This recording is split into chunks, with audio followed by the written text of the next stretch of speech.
Hola, excelente día tengan todos ustedes. Mi nombre es Ricardo Castillo Zavala. Agradezco muchísimo a la Asociación Mexicana de Enfermeras Especializadas en Medicina Crítica y Terapia Intensiva por la invitación a este curso monográfico de calidad y seguridad de la atención del adulto en estado crítico. Me ha tocado llevar a cabo esta sesión correspondiente a la seguridad del paciente en el traslado prehospitalario. Fíjense que se me hace un tema bastante significativo y bastante importante, puesto que muchas de las veces el paciente tiene que ser trasladado de un lugar, de un centro hospitalario, a otro centro hospitalario. Evidentemente, los traslados se hacen en unidades móviles que brindan cuidados críticos.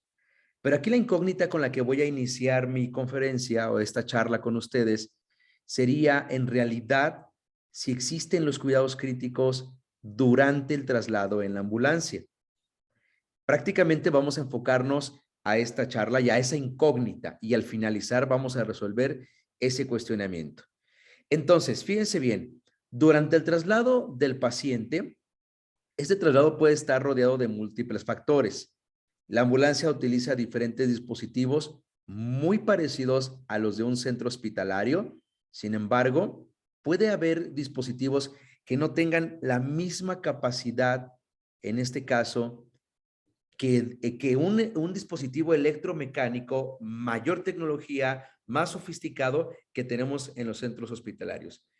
Es por eso que cuando nosotros como personal paramédico de enfermería de cuidados críticos vamos a tomar la opción en conjunto con el personal médico y de enfermería de trasladar a un paciente de un área hospital, de un hospital a otro hospital, debemos de tener en cuenta muchísimos factores. ¿Por qué?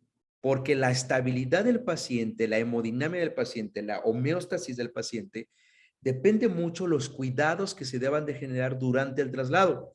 Yo tengo un paciente intubado, se me ocurre un paciente intubado con nada más me voy a ir con 4 bombas de infusión, que debe de ser trasladado de un hospital a otro hospital y que el traslado dura 2 horas aproximadamente. Yo debo de tener la habilidad suficiente para poder mantener al paciente estable durante 2 horas con recursos mínimos que contiene una ambulancia de terapia intensiva para que el paciente llegue con una estabilidad al centro hospitalario receptor. Entonces, nuestro transporte puede tener bastantes riesgos, bastantes situaciones. Inclusive se pueden manejar situaciones de presión dependiendo del nivel del mar y también situaciones de fuerzas de aceleración y desaceleración al movimiento que está generando la unidad móvil para frenar en los diferentes obstáculos que hay en las carreteras o calles como tal, y que esto podrían complicar en determinado momento. Y no con eso suficiente de que yo vea que puede haber complicaciones durante el traslado. Si existe una complicación, yo debería de resolver la complicación porque pues no somos tecnólogos y entonces el aparato, la bomba de infusión, el ventilador no van a hacer todo por mí, sino yo debo de hacer una evaluación previa a la salida del paciente, durante el abordo del paciente, durante el traslado y próximo a llegar al hospital, para que nosotros, si en el caso de presentarse alguna complicación, podamos corregir la complicación y que el paciente llegue con la menor complicación y que el traslado se haga con el menor riesgo posible para el paciente en este caso. Les decía yo, durante este traslado, por ejemplo, aquí en las imágenes tenemos una imagen de una paciente en un domicilio, ¿verdad? Pues ahorita les voy a explicar las diferentes etapas de un traslado, los diferentes tipos de un traslado, pero aquí tengo otro tipo de traslado, porque también el traslado de cuidados críticos es un traslado que debe de contextualizarse. No es lo mismo que yo traslade un paciente por tierra durante 2 horas a que lo traslade aéreo, que el helicóptero se hará unos 15 minutos en esta cuestión.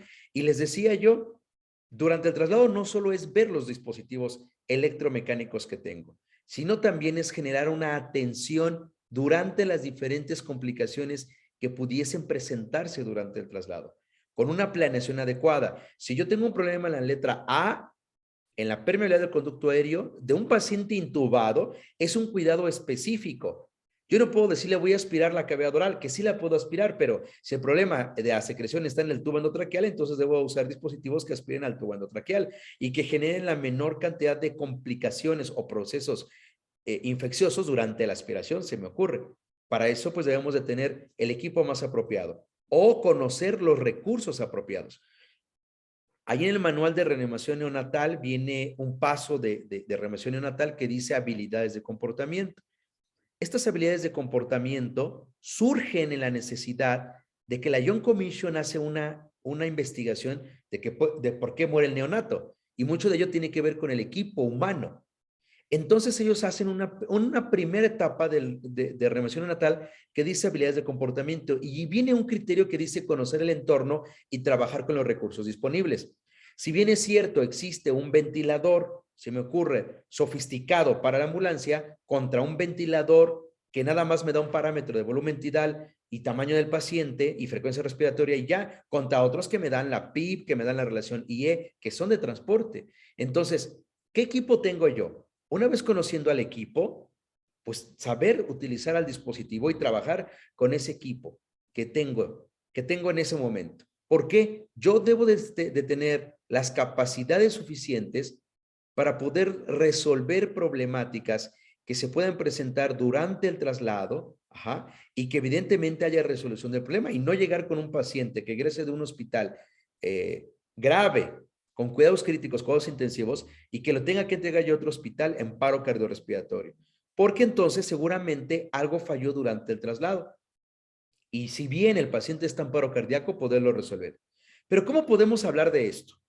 ¿Qué debemos de conocer nosotros como personal de hospital, verdad? Como enfermeros intensivistas, enfermeras intensivistas y todas las diferentes especialidades que nos están escuchando, pues necesitamos conocer de dónde viene esto, porque se dice mucho de la atención prehospitalaria, pero se conoce muy poco de la atención prehospitalaria.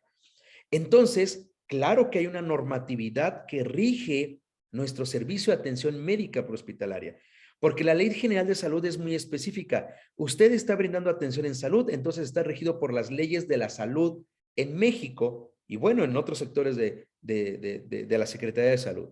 Por lo tanto, el servicio de ambulancia en México está normado bajo una norma oficial mexicana, que si bien es cierto, nos falta normatividad, no significa que no estemos apegados a derechos y legislación mexicana. En este caso, la norma oficial mexicana que habla de los servicios de emergencia y de los servicios de unidades móviles tipo ambulancia es la norma oficial mexicana 034 SSA 3 actualizada en el 2013. Ahorita, al parecer, en las últimas cuestiones de legislación en salud, va a haber una modificación a ella. Sin embargo, hasta que no haya una modificación y salga en el diario oficial de la Federación, seguimos apegados a esta normatividad, que es la norma 034. ¿De qué habla? Pues precisamente de eso. Habla de la regulación de los servicios de salud, atención médica prehospitalaria. En este caso, esta norma está pegado a todo el personal y unidades móviles que brinden atención previa a la llegada a un hospital y que esta atención puede estar en dos rubros. Una, brindar intervenciones de soporte vital o bien intervenciones que tengan que ver con los cuidados críticos de personas enfermas o lesionadas para que esta intervención sea oportuna, eficaz y eficiente.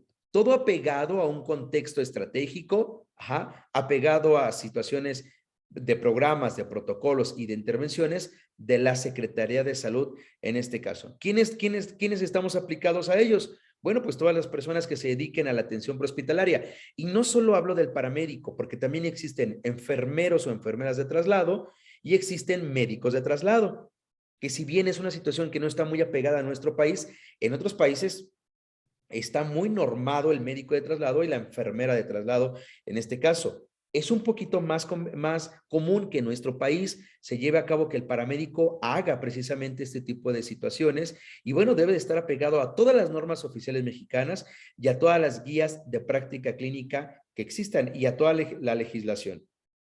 Esto con la intención, esta norma, de homologar los criterios de intervención, los tipos de ambulancia y el personal paramédico que está a cargo de estos diferentes traslados dando la seguridad que se debe y la calidad de atención a cada quien o a cada persona que requiera, en este caso, el traslado. Bien, ahora, esta norma oficial mexicana nos subdivide los diferentes tipos de ambulancia. Primero vamos a definir una ambulancia según la norma 034. Conforme a la norma 034, una ambulancia es una unidad móvil, ¿ok? Ya sea de tipo aérea, marítima o terrestre, que tiene el objetivo de brindar atención médica prehospitalaria. Déjenme decirles que les suplico que dejemos de pensar que el personal paramédico y de ambulancia brinda primeros auxilios. No, no, no, no. Los primeros auxilios los podemos brindar cualquiera de nosotros y tienen por objetivo principal que el paciente reciba la atención mucho más rápido. Entonces, el hecho de que yo le hable a una ambulancia es un primer auxilio. El hecho de que yo ponga una gasa es primer auxilio.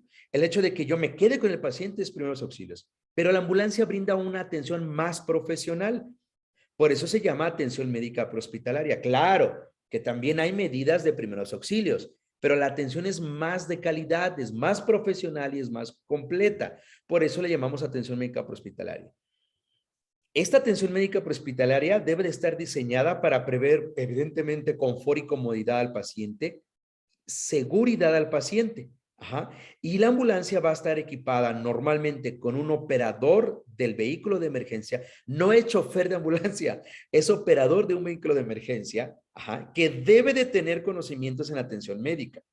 También un copiloto que se le llama jefe de servicio. El jefe de servicio es el paramédico encargado del traslado de cuidado crítico, del traslado de la emergencia, de las situaciones que se puedan presentar durante el transporte del paciente. Ajá, él es el jefe de servicio y es un paramédico que debe de tener suficientes conocimientos para ello. Ajá. Y que esta unidad debe de tener una cabina de operaciones, se le llama, que es donde normalmente se genera la conducción, uso de códigos y sirena, y otra cabina de atención. Y esta cabina de atención debe de tener los elementos necesarios donde esté el personal, equipo médico y insumos para brindar la atención del paciente. Recuerde que el paramédico tiene 3 niveles normalmente, que es el básico, ajá, el intermedio y el avanzado. Ahorita actualmente existe un cuarto criterio que es el paramédico de cuidados críticos, que esto es sumamente importante. Ahora bien, existen diferentes ambulancias. Tenemos la ambulancia de traslado, que es una ambulancia que va, ya sea, como lo mencionábamos, móvil, terrestre o marítima, que va a brindar solo un traslado, solo un traslado. No va a haber cuidados, no se van a prever ninguna toma de signos vitales, ningún monitoreo ni nada. Solamente es un traslado de hospital a domicilio, domicilio a una consulta, domicilio a una radiografía, etcétera, no más. Por ejemplo, muchas ambulancias del IMSS son encargadas de este tipo de traslados porque la mayoría de ambulancias del IMSS específicamente no dan atención. ¿Ok? Ahora bien, la ambulancia de urgencias avanzadas es una unidad igualmente móvil, aérea, marítima o terrestre que va a brindar atención médica prehospitalaria brindando soporte vital avanzado. Normalmente estas ambulancias son ambulancias que están en calle, que cubren emergencias urbanas, donde hay un atropellado, un baleado, un choque, un enfermo en casa, van, brindan la atención, ajá, pero brindan soporte avanzado y deciden el traslado del paciente. Está la ambulancia de urgencias básicas, que también hay un gran número de estas, la cual van a brindar atención médica prehospitalaria, pero de forma básica. Yo inicio la RCP básica con presiones, apertura de la vía aérea y desfibrilador externo automático. Llega la ambulancia avanzada intuba al paciente, administra fármacos, desfibrila al paciente, etcétera, para que más o menos entendamos la relación. Y vean lo que nos importa más, la ambulancia de cuidados intensivos. Depende qué tipo de ambulancia tenga yo o utilicemos, es el tipo de material, insumos y recursos que vamos a tener. Evidentemente, la de traslado básico no necesita un monitor desfibrilador, bombas de infusión, no. ¿Ok? Pero la ambulancia de cuidados intensivos es una unidad móvil, aérea o marítima o terrestre, destinada a la atención médica prehospitalaria de pacientes que por sus diferentes condiciones van a requerir soporte avanzado y cuidados críticos. Recuerden que el soporte vital y los cuidados críticos son diferentes en esta cuestión, pero esta unidad debe de estar preparada para brindar ambos tipos de intervenciones durante los diferentes traslados. Ahora bien, ¿qué es la atención médica prehospitalaria? Les decía yo hace un rato. ¿Qué es?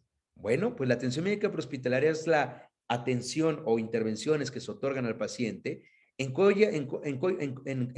las cuales, por diferentes situaciones clínicas, traumatológicas, obstétricas, geriátricas, cardíacas, neurológicas, etcétera, pone en peligro la vida del paciente, un órgano o su función, con el fin de limitar el daño y preservar la estabilidad de un órgano y funciones del paciente. Desde el primer momento de la atención hasta la llegada al escenario, la atención inicial y el transporte.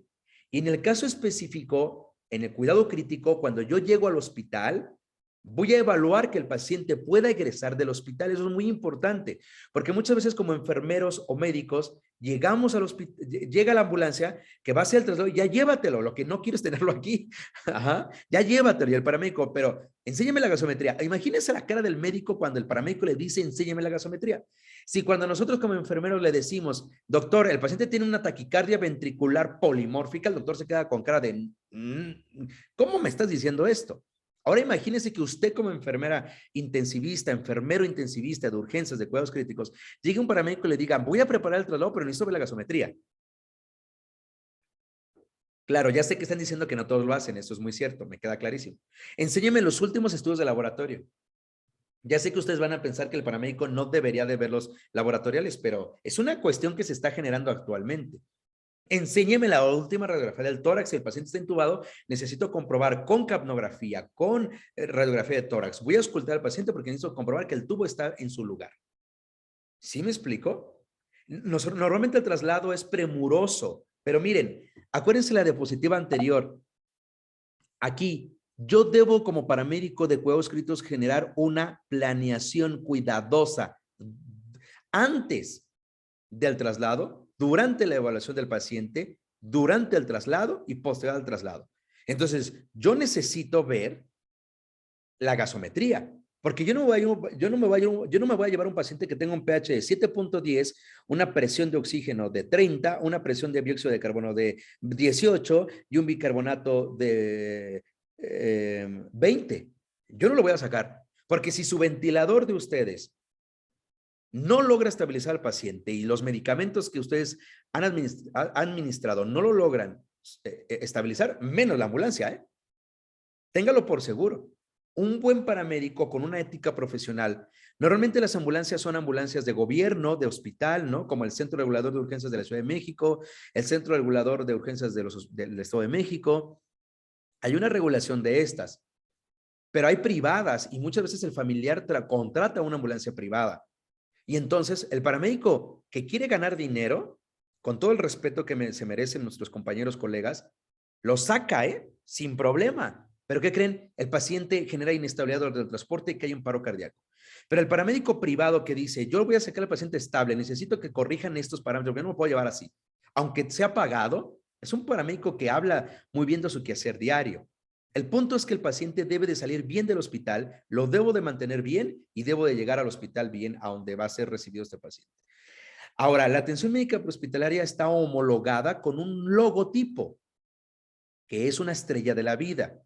Esa estrella de la vida tiene muchos significados, pero quiero que cuando ustedes vean este logotipo, recordemos que Esculapio fue un curandero en la historia griega que evidentemente originó temor en la población griega, principalmente por el dios Zeus. ¿Y qué creen que hizo Zeus? Lo mandó a matar. Eusculapio, o Ausculapio, perdón, utilizaba un báculo para poder caminar, poder deambular y ir a salvar, atender a las pacientes enfermas. Entonces, este báculo representa el don de mando, el poder que tenemos para brindar atención a los pacientes. Cuando Zeus manda a matar a Ausculapio,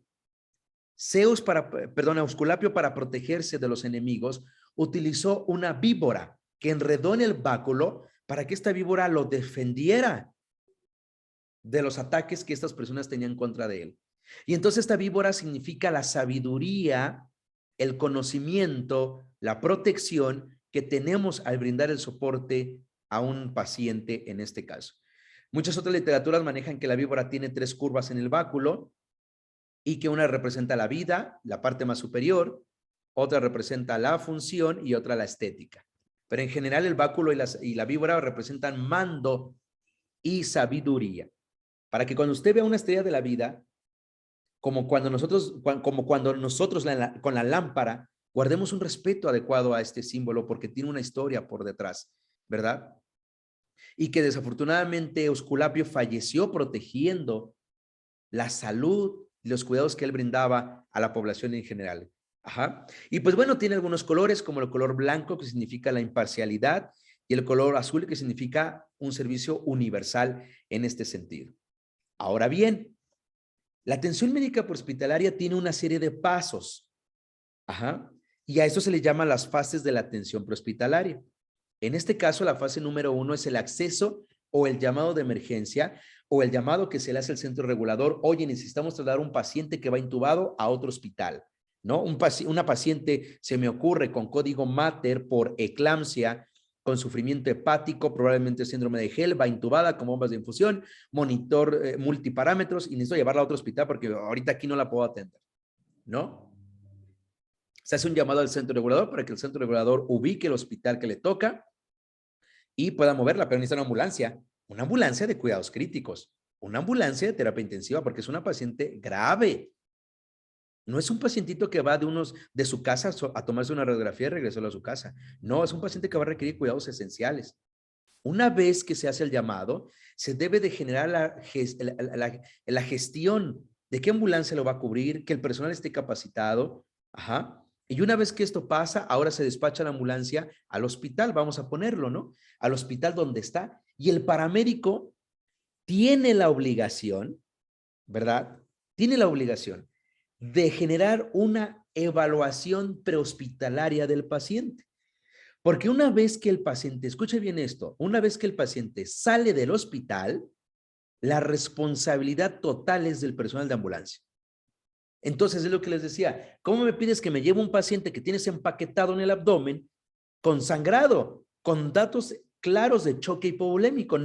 Si el cirujano no pudo resolver el problema, el intensivista tampoco, el urgencia tampoco, ¿yo qué voy a hacer en la ambulancia? Y no estoy diciendo que el paramédico no pueda, sino que está limitado a las intervenciones que podamos realizar dentro de un hospital. Ajá. El paramédico realiza el traslado y genera estabilidad hemodinámica en el paciente, ¿verdad? Si hay una problemática, el paramédico junto con su equipo de trabajo deben de generar un debriefing de retroalimentación. Ajá, de qué pasó, qué pudimos haber hecho mal, qué tendremos que mejorar en esta cuestión.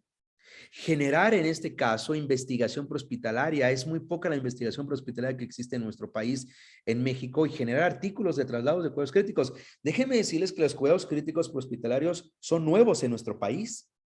No se le había dado la redundancia y la importancia a esta situación y evidentemente recuperar el servicio, es decir, la ambulancia debe estar nuevamente lista para que pueda prever otro tipo de traslado, personal listo para que pueda prever otro tipo de traslado y cuidados críticos en el caso de requerirse, ¿verdad? Ahora bien, les decía yo, ¿cómo dividimos esto? Muy sencillo. Un paramédico encargado de un transporte de un paciente grave debe de tener conocimientos en 2 cosas sumamente significativas. Antes de que yo continúe mencionando, les quiero pedir que pueden tomar captura de pantalla sin ningún problema de las diferentes fotos. Muchas de ellas son del servicio de ambulancias que yo represento, de ambulancias Quest. Por ejemplo, esta de la niña, que fue una atención que se dio.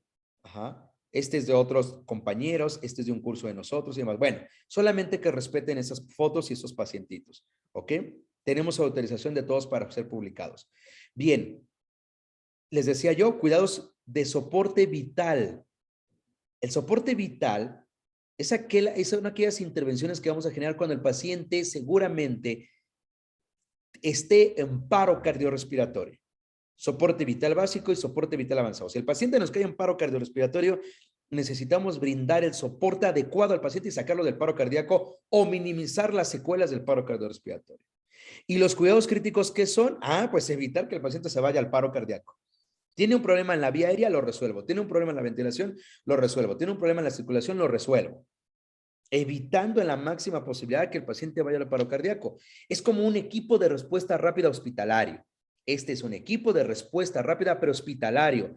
El paciente empieza a presentar bradicardia, genera un cuidado crítico. El paciente empieza a generar desaturación, un cuidado crítico. El paciente empieza a generar alteración de capnografía, un cuidado crítico.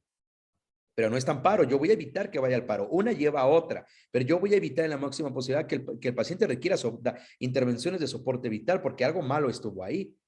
Entonces, yo genero cuidados críticos. Yo con esta niña genero un cuidado crítico utilizando el triángulo de evaluación pediátrica, una cinta de Broselo, calculando el peso de la paciente, tomando los signos vitales, para que la niña no se me vaya al paro cardíaco. Ese es un cuidado crítico. En esta imagen estaban aplicando ácido tranexaménico, que es un fármaco que se utiliza para evitar, cohibir o hacer hemostasia de hemorragias, y de hecho ya lo están hemotransfundiendo. Hay una imagen en redes sociales actual que se hizo una transfusión en el escenario de un incidente. O sea, vean cómo hemos evolucionado en la enfermería y en la atención prehospitalaria también. Este es un curso de soporte vital, paciente en paro cardíaco, lo están evaluando para decisión de iniciar maniobras de RCP. Y este es un escenario práctico de simulación donde está un paciente con cuidados críticos, hay bombas de fusión, multiparámetro, tiene instalación de sonda Foley, está intubado, etcétera. Esa es una situación de cuidado crítico que cualquiera de ellas puede pasar a una situación de soporte vital que requiera al paciente, ¿no? ¿Cómo lo vamos a hacer? ¿Qué tendríamos que hacer en este caso? Acuérdese usted que una ambulancia de cuidados críticos o una ambulancia de terapia intensiva es una extensión de la unidad de terapia intensiva. Se ha criticado esto, ¿cómo es posible que ustedes, ambulancia, brinden cuidados intensivos? Se brindan cuidados intensivos prehospitalarios, no cuidados intensivos intrahospitalarios. Es una gran diferencia, usted lo debe comprender muy bien. Claro que yo no voy a tener una unidad de cuidados intensivos igual que en el hospital, en mi ambulancia. Por eso se llaman cuidados intensivos prehospitalarios. Cuidados críticos prehospitalarios. ¿Ok? Pero es una extensión al final a cabo. Debe de evaluarse el paciente antes del traslado. Totalmente. Yo tengo que ver la gasometría, yo tengo que ver el electrocardiograma, tengo que ver la radiografía, tengo que ver los últimos fármacos que le pasaste y tengo que ver todo que yo sepa que el paciente está bien. Yo nada más quiero ver la cara del doctor, enséñame la gasometría. Corrija. Y es que eso tiene que ver con un equipo interdisciplinario. ¿Ok? En el que el médico acepte y diga, este paciente está inestable, no se va hasta que lo estabilicemos. El paciente en cualquier momento durante el traslado puede complicarse o fallecer. Por eso se hacen firma de tantas cosas y también la ambulancia tiene una hoja de registro que se llama FRAP. El FRAP es el formato de registro de atención prehospitalaria. Formato de registro de atención médica prehospitalaria, FRAP. Ya no le diga usted parte de servicio, pásame el parte de servicio para firmarte, dígale FRAP, es el nombre correcto en México. El personal de ambulancia debe estar totalmente preparado para afrontarse cualquier situación que se presente durante el traslado. Recordemos nosotros que como en la sala de choque y en la unidad de terapia intensiva puede haber estrés, tanto para el paciente como para nosotros, hay que protegerlo en este sentido. ¿Ok? Y les decía yo, ahora sí, ¿cómo vamos a hacerlo? Pues miren, lo que hacemos normalmente. El paramédico debe de tener, el médico de traslado, la enfermera de traslado, debe de tener todas las habilidades para mantener una vía aérea patente. Una vía aérea patente significa una vía aérea permeable en todo momento. Si el proceso ventilatorio de inspirar y expirar no está adecuado, hay complicación. Y entonces yo debo de conocer los diferentes dispositivos que existen para la vía aérea. Para eso vamos a ocupar una mnemotecnia que se llama Mamesutrack. Métodos manuales. Lo primero que voy a ocupar es lo que yo tengo primero, mis manos. Levantamiento de frente, elevación de mentón, tracción mandibular. Dos técnicas muy rápidas y fáciles para permear el conducto aéreo. No, pues los mecánicos, aquí entra la cánula orofaringea, nasofaringea, dispositivos de aspiración para permear el conducto aéreo. Supraglóticos. Existen normalmente dos tipos de supraglóticos, unos que se llaman mascarillas laríngeas y otros tubos laringeos. ¿Cuál voy a usar yo? Bueno, ahorita les hago esa pregunta. Esperen. Hay toda una gama de mascarillas laringeas y toda una gama de tubos laringeos. Todos son supraglóticos. Y yo debo de saber que lo tengo en la ambulancia y cómo se usa. Transtraqueales. El paciente no viene intubado, pero es un paciente de cuidados intensivos. Y si el paciente se complica, yo debo de tener todos los recursos para hacer una intubación crash, que es una intubación rápida, o una intubación secuenciada por fármacos. Secuencia rápida de intubación, que de rápido no tiene nada porque es tardada, pero administro fármacos para poderlo intubar. Hizo angioedema, algo le dio alergia, o una reacción anafiláctica, o utiliza un método quirúrgico, cricotiroidotomía inmediata. Todo eso debe de manejar el personal de traslado en cuidados críticos. Ahora, yo les pregunto a ustedes, pregunto, ahí donde estás, en casa, en tu lugar de trabajo, escuchándome, pregunto, de todos estos, ¿cuál es el mejor dispositivo? Analiza. ¿Cuál? A ver, por ejemplo, si yo le voy a poner un supraglótico y tengo la mascarilla Unique, que así se llama la convencional, la que tenemos casi siempre, tengo una iGel, perdónenme si no puedo escribir bien, tengo una Fast Track, tengo una Supreme. ¿Cuál es el mejor de todas estas? Si todas son supraglóticos y todas son mascarillas laringeas. A ver, piénsele. ¿Cuál sería el mejor?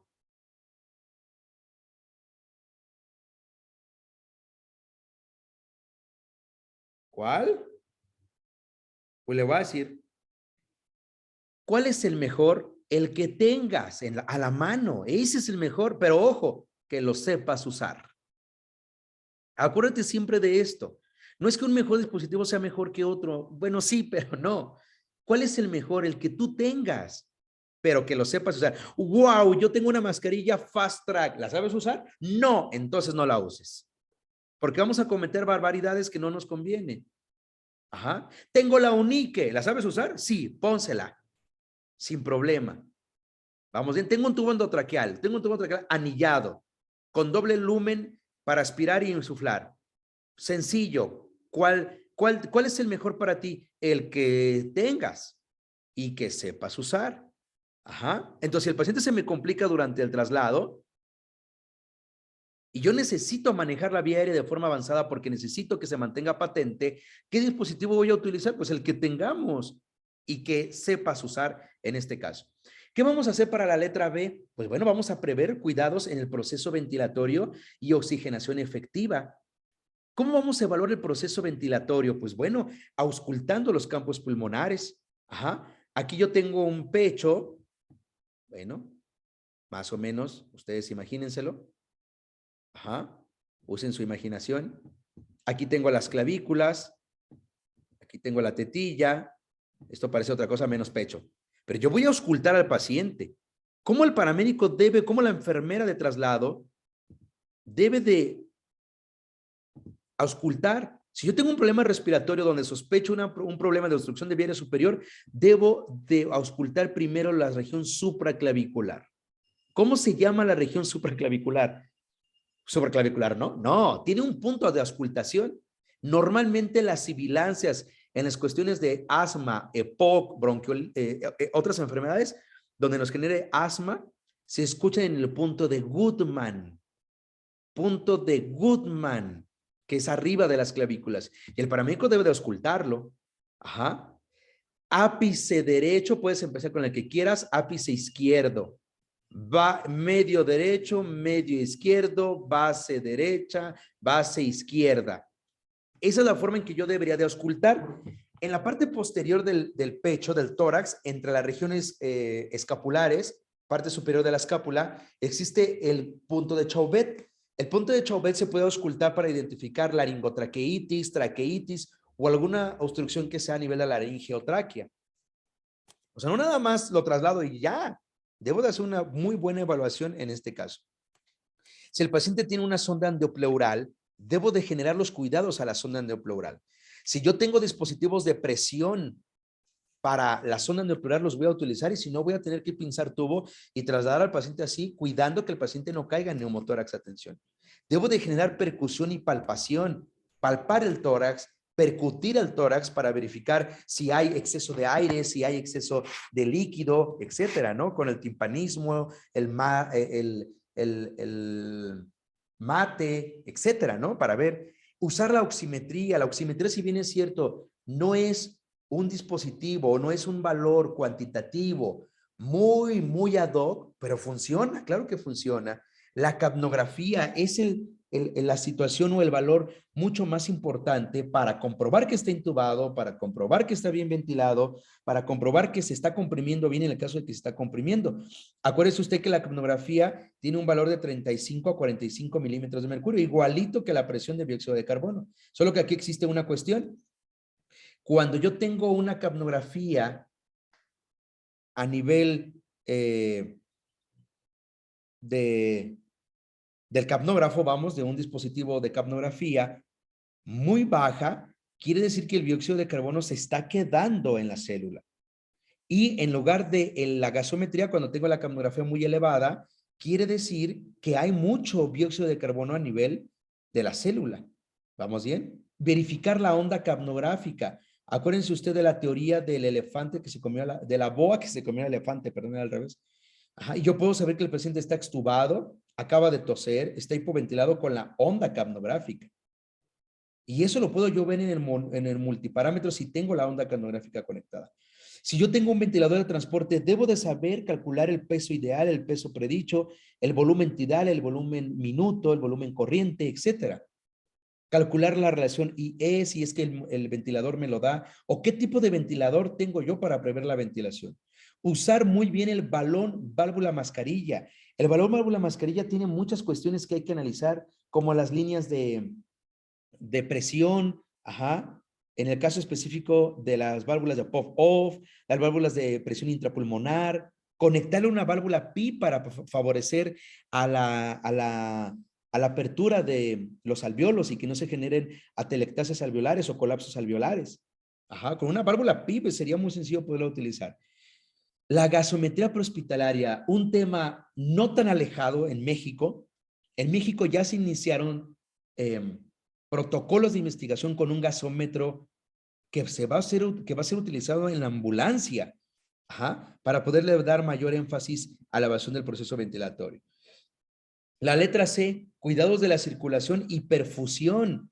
Vamos a generar un buen monitoreo cardíaco, y yo, para que genere un buen monitoreo cardíaco, afuera del hospital, en la ambulancia, debo de saber interpretar el trazo electrocardiográfico. O sea, yo le pongo el monitor y ya, no. Yo debo de identificar el trazo que tiene. Tiene una taquicardia supraventricular o un bloqueo de segundo grado, no sé. Debo de verificar en este caso que el monitoreo sea el correcto, que el trazo electrocardiográfico sea el adecuado.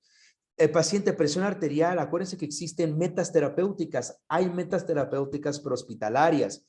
Igualmente que las del hospital, yo debo tener una TA sistólica de 90, una presión arterial media más arriba de 65, 70, etcétera, etcétera, para que haya una perfusión adecuada con el paciente. ¿Ok? La onda pletismográfica, el multiparámetros nos brinda onda pletismográfica. La onda pletismográfica, acuérdense que nos brinda, ajá, el estado de perfusión del paciente. Eso me cayó muy mal, me quedó muy mal. Si la onda pletismográfica que aparece al lado de la oximetría está muy grande, habla de vasodilatación, hipoperfusión. Si está muy pequeña, hipoperfusión. La onda pletismográfica también la evalúa el personal de prehospitalario. Diúresis, el paciente está con una sonda Foley, con su bolsa recolectora, y yo debo de tener una diúresis. Ajá. Nosotros sabemos que la diúresis es de 0.5 mililitro kilo hora. Y entonces yo ya le pasé en la ambulancia 1,5 litros al paciente de solución, porque mi traslado dura 2 horas, y ya le pasé 1,5 litros y veo que la bolsa está vacía. Entonces hay una problemática de diúresis. El paciente no está generando una función renal como debería de ser, ¿verdad? Características de la piel y turgencia de la piel. Infusión, mucho cuidado con las bombas de infusión, de administración de vasopresores, aminas y sedantes, y bueno, el manejo de las bombas de infusión en este caso, ¿verdad? ¿Qué más vamos a hacer?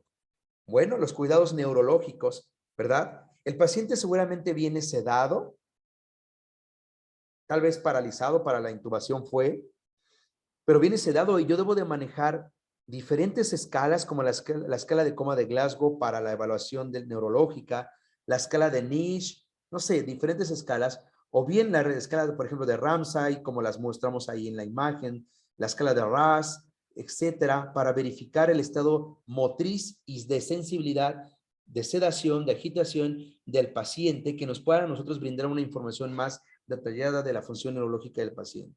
También es importante que ubiquemos los reflejos osteotendinosos, sumamente importantes. Ajá. El reflejo pupilar, nosotros manejamos una mnemotecnia que se llama PIR, pupilas iguales redondas refléxicas a la luz, PIR. Esa es una mnemotecnia para el reflejo pupilar. Pupilas iguales redondas refléxicas a la luz. ¿Qué presenta el paciente? Datos de hipertensión arterial. Imagínense, el paciente ahorita tiene una TA de 160-100, cuando tenía una TA más baja. Tiene una frecuencia cardíaca de 30 y tiene una frecuencia ventilatoria de 30, bueno, por una 36, irregular totalmente. ¿Cómo se llama esto? ¿Qué tiene el paciente? Alteración del patrón ventilatorio, bradicardia, hipertensión arterial, tiene datos de hipertensión intracraneal, tiene entrada de Cushing. Y yo en la ambulancia debo de ubicarlo y debo de generar una intervención para disminuir la presión intracraneal en ese caso, ¿no? Manejo de la crisis convulsiva, muy importante. El paciente por diferentes factores puede convulsionar y debemos de evitar el daño neurológico por esto. Ahora bien, exploración física y semiología. El paramédico hace semiología, hace exploración física. Ya lo habíamos dicho hace rato, el punto de Goodman tiene que ver con la exploración, los campos pulmonares también. Tiene que explorar regiones corporales. Yo tuve la experiencia de atender a una niña que tenía 9 años, la cual fue ingresada a un hospital privado porque al estar comiendo en un puesto en calle, empieza a sentir malestar abdominal, malestar abdominal, malestar abdominal, malestar abdominal. La ingresan a una clínica privada, la evalúa el médico, le pone un analgésico por vía de nalga, no mejora, la niña se pone diaforética, pálida, piden la ambulancia ahí. Hace tiempo cuando estaba en el activo de servicio de ambulancia pública, me mandan a mí, evalúo a la niña y hago una exploración física. Le toco el abdomen estaba rígido, ya tenía signo de Cullen. Yo dije, esto no es normal. Le hago una exploración física y ¿qué creen que encontramos? Y solo lo encontré porque la exploré físicamente con autoridad de la mamá presente, una niña de 8 años, la desnudamos a excepción de su ropa interior, ajá, y encontramos, ¿qué creen? Un disparo de arma de fuego en la parte posterior del muslo derecho, donde la niña ya tenía hemorragia tremenda escapándose hacia el abdomen y estaba muy mal. Decidimos llevarla a un hospital de gobierno donde afortunadamente la pasaron a quirófano y lograron salvarla. Que si no hacemos esa exploración, no sabemos. Es muy importante explorar al paciente en este caso. Saber qué signos tiene de lesiones o daños. Nosotros ocupamos una mnemotecnia. Apréndasela, por favor. Se llama DECAP. Deformidad. Cada que yo toco una estructura del cuerpo, veo que no esté deforme, que no haya contusión o crepitación, que no haya abrasiones y que no haya penetraciones de algunos objetos. Yo toco la cabeza, deformidad, crepitación, contusión, abrasión, penetración. Toco el cuello, busco deformidad, crepitación, contusión, abrasión, penetración. Pero cada una de las regiones corporales presenta signos específicos. Por ejemplo, si yo evalúo la cabeza, el cráneo, la región facial, voy a ubicar que no haya hundimientos, que no haya abundamientos como el hematoma subgaleal, que no haya signo de Battle, signo de mapache, no sé, cosas de ese tipo. En el cuello, zona 1, 2 y 3 del cuello, que no haya enfisema subcutáneo, distensión venosa yugular, desviación de la tráquea, adenopatías, contracturas cervicales, etcétera, ¿no? Voy a inspeccionar, palpar, auscultar, percutir cada una de las estructuras del cuerpo humano y buscando hallazgos en este sentido, ¿ok? Bien, algunas otras cuestiones específicas que podemos manejar. Fíjense muy bien, tengo una imagen de unos compañeros de DHO prehospitalaria que son de Guadalajara y vean, ¿ya vieron lo que están haciendo? Hay un monitor desfibrilador estado monitorizando a la paciente y están haciendo un ultrasonido prehospitalario. ¡Wow! Estamos en la era donde todo está avanzando, donde la medicina prehospitalaria, la enfermería de urgencias de cuidados intensivos debe de ir más allá, porque en el hospital nosotros podemos hacer acceso periférico guiado por ultrasonido y en la ambulancia también se puede. ¿Vamos bien? Algo muy importante, la ambulancia maneja el dolor. porque es una situación muy importante. El paciente se nos va muy rápido por dolor, más que por otras cosas. Ajá. Vean la capnografía, uso de capnografía como evaluador de la ventilación, como evaluador del estado de perfusión del paciente. Entre 35 a 45 el paciente se encuentra bien. Cuando está más elevada por hipercapnia, el paciente manifiesta diferentes circunstancias, y cuando está en hipocapnia, otras diferentes circunstancias. Por eso es muy importante que yo haga evaluación capnográfica. Acuérdense que existen dos tipos de evaluar la capnografía, una por gráfica, que se llama capnografía, y otra que es por color, que es capnometría. Ahora vemos acá otra imagen. ¿Alguien sabe qué es este aparato? ¿Qué rayos es esa cosa? Es un clásico, es lo que es. ¿Alguien sabe qué es? Es un ventilador de antaño. Uf, no sé, como mi edad, por ejemplo, como mi edad, unos 20 años atrás. No, no es cierto. Pero es un ventilador de antes que, ojo, todavía lo siguen ocupando hasta hoy. Ajá. Es un ventilador basado a presión.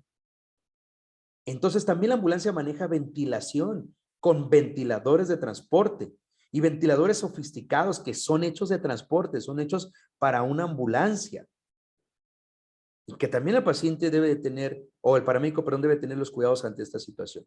Algo que no se nos debe de olvidar nunca es que existen diferentes cuestiones para mejorar el servicio de cuidados críticos. Debe de haber una comunicación totalmente interinstitucional entre la ambulancia que va a realizar el traslado y el hospital que va a ingresar al paciente y el hospital que va a recibir al paciente. Debe de haber unos cuidados críticos profesionales, adecuados para que el paciente llegue mejor. Todo servicio de ambulancia debe de tener una dirección médica. Una dirección médica es un médico que autoriza la administración de fármacos, porque al menos de que el paramédico tenga una cédula como licenciado en atención prehospitalaria, podría administrar fármacos, pero aún así necesitamos autorización de diferentes cosas que se hacen en la dirección, que hace la dirección médica. ¿Vamos bien? Tenemos también que generar investigación. Ya hay ultrasonido en la atención prehospitalaria. Ya hay catéter periférico guiado por ultrasonido. Ya hay PIC, catéter central de disección periférica prehospitalaria. Si ya estamos en estudios de gasometría. Es aún escasa la investigación, pero es importante que lo hagamos. Hay que capacitarnos. Definitivamente hay que estar al día con ello. Ya no estamos en la era en que llega el paramédico y empezamos a agraviarnos. ¿Y por qué lo traes acá? El hecho de que se esperen es independiente, ¿verdad? Pero veamos al paramédico. Yo los invito a que veamos al paramédico más profesional. Sé que la hemos regado. Lo sé. Pero no todos son iguales. Ajá. Se requiere pues también unidades y recursos humanos que sean adecuadas. Acuérdense que estamos regulados y legislados ante una normatividad en leyes en México. ¿Vamos bien?